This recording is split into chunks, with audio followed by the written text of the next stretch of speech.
Bonjour, bonsoir Cathy. Donc je ne peux pas crier parce qu'il est presque 1 heure du matin et donc je vais essayer de faire très très vite. Alors ça, c'est la vidéo avec le chien à l'aspirateur, hein. Il est heureux, he is happy, etc. Mais n'oublie pas de faire cette vidéo. Ça c'était du cours précédent. Donc tu as les questions, d'accord? Il est fâché, il est en colère. J'aurais pu ajouter il est heureux parce qu'ils ont fait des erreurs. He's happy. L'aspirateur, the vacuum cleaner, il joue avec le chien. Le chien est frustré. Il saute. Il mange. Il est déprimé. L'aspirateur est son ami. Le chien pousse l'aspirateur vers le chargeur. Quel temps fait-il dans la vidéo? Bon, il pleut beaucoup. Donc l'aspirateur se recharge. Le chien attend, on va changer ça. Et il regarde la machine. Et la machine rigole. Ok? Et la machine veut jouer avec le chien. Voilà. Alors, ici, on avait fait Marseille est une grande ville du sud de la France. La population de la métropole Marseille et d'autres villes proches est d'environ 1 million, donc il y a un zéro en trop, 1 750 000 habitants. Après Paris, c'est la deuxième ville de France par sa population. C'est aussi un grand port de commerce depuis très longtemps.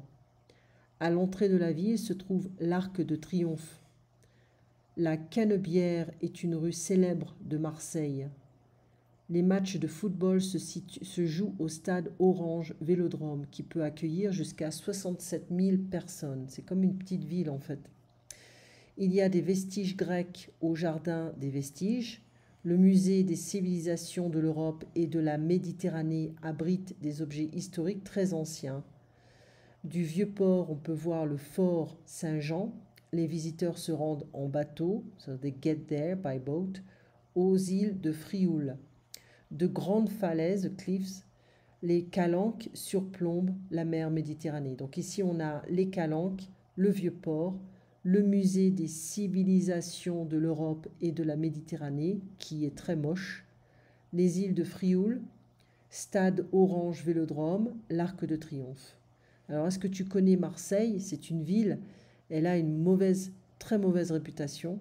C'est l'une des villes les plus sales en France. 1 750 000 habitants.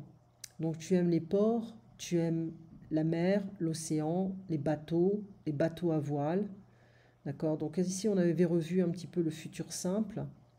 Donc je parlerai, tu parleras, il parlera, nous parlerons, vous parlerez, ils parleront.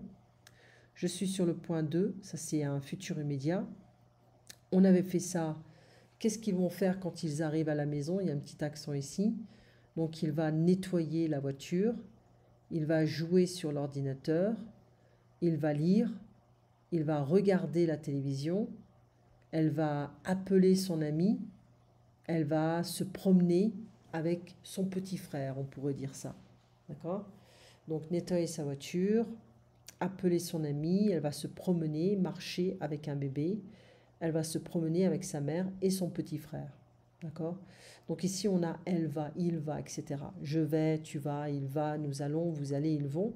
Mais ici, on peut également avoir un futur simple avec ces terminaisons. Donc le professeur corrigera les examens. Donc on aura des verbes réguliers et irréguliers, bien sûr. Comme par exemple, on a ces verbes-là qui sont irréguliers. J'aurai, je serai, je ferai, j'irai. D'accord? Donc le futur simple, le futur proche. Un jour j'aurai un enfant, ça c'est futur simple. Je vais avoir un enfant, c'est futur proche et c'est beaucoup plus certain. Quand on parle, on utilise le futur proche plus souvent. C'est plus pratique. Et quand on écrit, on utilise plus souvent le futur simple. C'est pour économiser des mots, de l'espace. D'accord? Donc voilà un petit peu des exemples de futur simple. Qu'est-ce que tu vas faire aujourd'hui? Je vais rester chez moi ou je resterai chez moi. Tu aimes rester chez toi? Oui. Maintenant, on a l'habitude. We are used to it. Je fais de la randonnée. I hike in the morning, le matin. Alors, n'oublie pas la vidéo au début de la transcription. Regarde-la et réponds aux questions. À très bientôt, Cathy. On se voit donc mercredi soir pour moi et jeudi matin pour toi. À bientôt.